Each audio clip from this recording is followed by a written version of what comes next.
She hid while they died.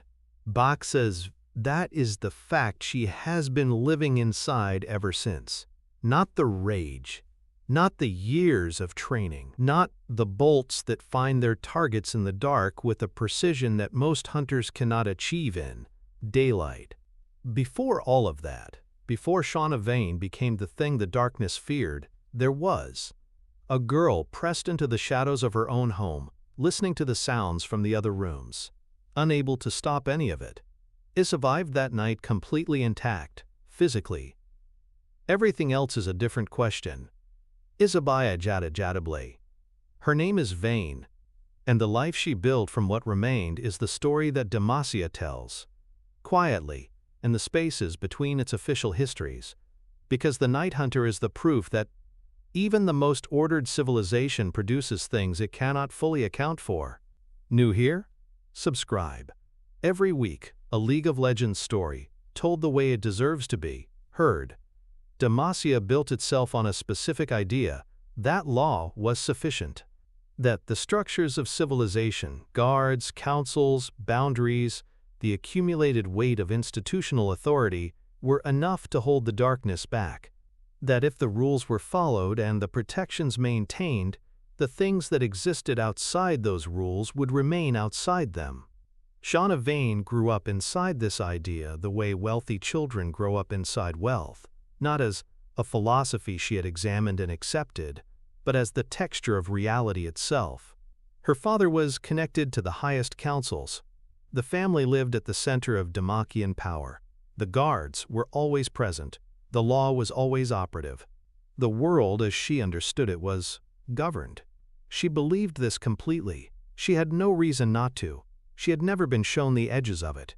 The woman who came for her father was not operating on the same scale as Demacian law enforcement.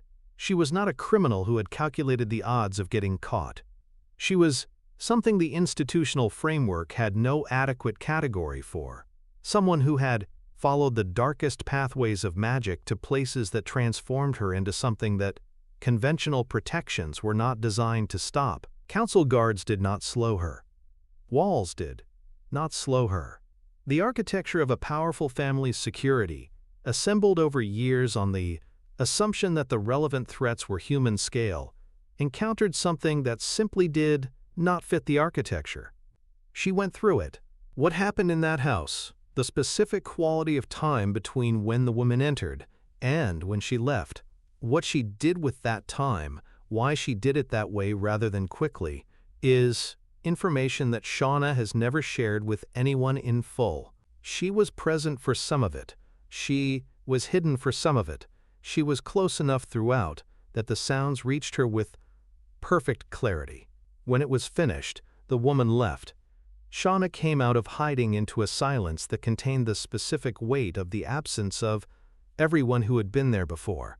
Here is the thing about a hatred formed in that kind of moment. It is not hot. People expect it to be hot. Expect the rage, the visible grief, the collapse into something dramatic and legible. What forms instead, in some people, is something colder and more structural, a reorganization. A reorientation of purpose so complete that it does not feel like grief, because grief implies the possibility of moving past it. This is not something Shauna was going to move past. It was something she was going to move toward. She used her father's remaining money with the precision of someone who had already decided what she needed and was simply solving a logistics problem. She was not flailing. She was not in shock, or she was in shock, but the shock had organized itself around a direction rather than diffusing into paralysis. She needed to become capable of doing what needed to be done. She found the people who could teach her. She worked. The years of training were not dramatic in the way that training tends to be rendered in stories. They were simply long and specific and often brutal in the quiet way that real preparation is. Brutal. Not the spectacular violence of combat, but the daily grind of becoming someone different than you currently are, over and over, in every session, in every failure, in every morning that arrived before the previous day's damage had finished healing. She had identified the gap between what she was and what she needed to be, and she closed it, systematically. Combat came first. Not the formal dueling styles favored by Demacian nobility, which assumed a specific kind of opponent operating under specific rules, but something closer to what she understood would actually be required.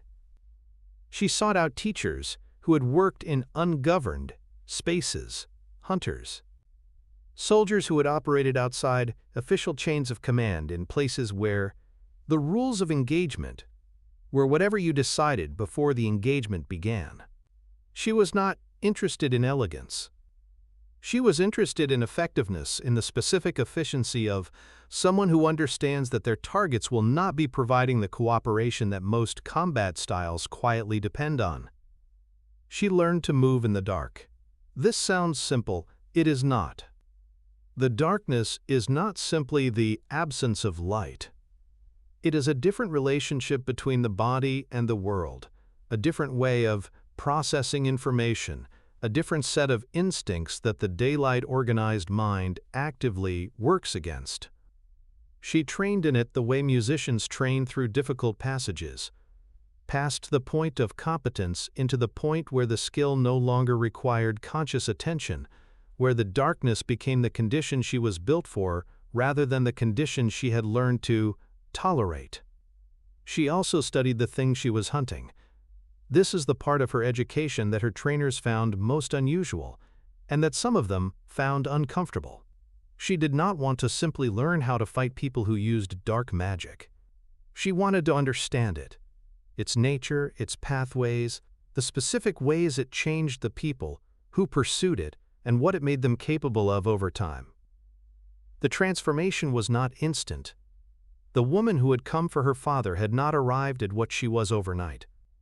She had followed a progression, a series of choices, each of which made the next one more available, until she reached a place where the damage she could do to an ordinary family's security was not limited by anything in that security's design.